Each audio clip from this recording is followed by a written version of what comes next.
This video is brought to you by LG UltraWide.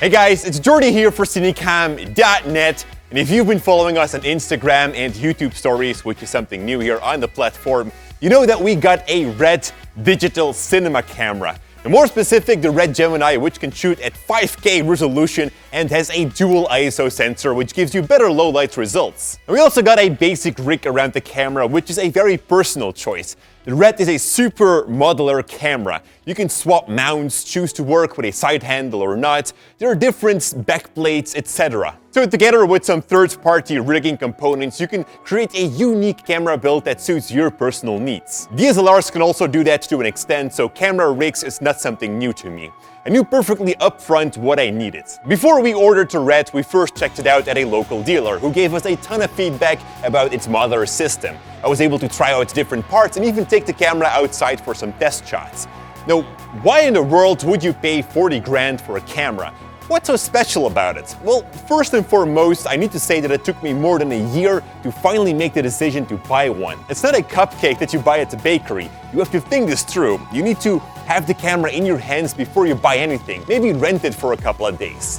When you feel ready to buy the red, wait another month and ask yourself again if you are actually ready for it. Cooper made a video here on YouTube to talk about several things that you need to know before buying a red. So if you are also thinking about it, then I highly recommend to check out this video. I'll leave a link to it below.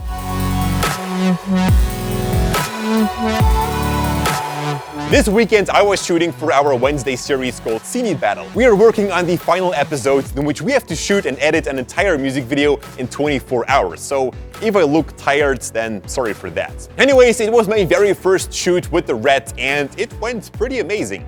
The rig around the camera came out perfect. It kept the camera small, yet it gave great balance on my shoulder. The shoulder pad actually sits within a mount that connects straight to a VCT plate for shooting on a tripod. My whole music video, which you're gonna see more about next week, was shot in a beautiful 5K wide resolution.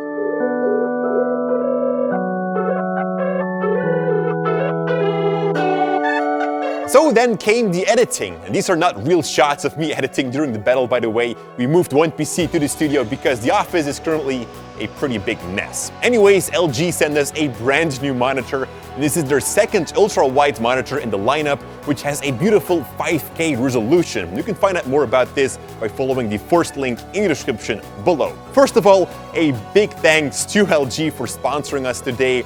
This monitor actually came in at the right time. Damn, it's beautiful. You are looking here at a nano IPS display covering 98% of the DCI-P3 color space, which the red camera can capture in. It's a much wider color space than the Rec 709. It has various controls to choose how to use the 5K resolution. You could, for example, use it as a 4K monitor and use the extra resolution on the side as a secondary monitor to put up different windows. This is, for example, a great way to color correct on 4K video. And this makes the monitor super flexible and future-proof. I'm currently using it in conjunction with a normal monitor, on which I have my user interface and then view the red footage in full 5K resolution on the LG UltraWide. The camera shoots RAW, and this means that you can change a bunch of settings in post. Basically, what you're capturing is sensor data, which looks pretty ugly, but with the right settings, you can make it look gorgeous. Apart from changing the temperature, ISO and all, you can change the way that the highlights have to roll off, or which color space you like, etc. It goes really far and opens up a whole new world. Now, funny enough, my computer can handle the 5K RAW footage as smooth as butter. The clips are very big, yes, but the RAW codec is not complex. The H264 codec, which almost any DSLR camera records in, is a very complex codec, which is why Premiere Pro tends to crash so often. But that's a whole different story. My point being is that raw footage is not as heavy as many people think. Red also have their own video cards that cost about $5,000. Well, don't waste your money on those cards. A GTX 1080 or even a 1070 cards can perfectly handle it.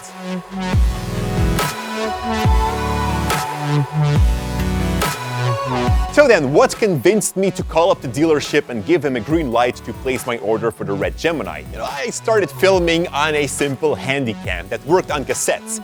And it's there where the passion started. I pushed that camera to its very limits, even until a point where I found a hack to play back the tapes at a lower speed to get slow motion. When I started film school, I knew that my hobby was going to be something bigger. So I purchased my very first DSLR camera, which I also took to its capable limits, installing Magic Lantern and unofficial firmware just to be able to take it even further. Filmmaking eventually became my job. I kept working on DSLR cameras, as I learned from a previous mistake that your camera is the last item that you should put your money on. So I got lights, microphones, etc. Clients were happy with my work, so I got more clients and more work.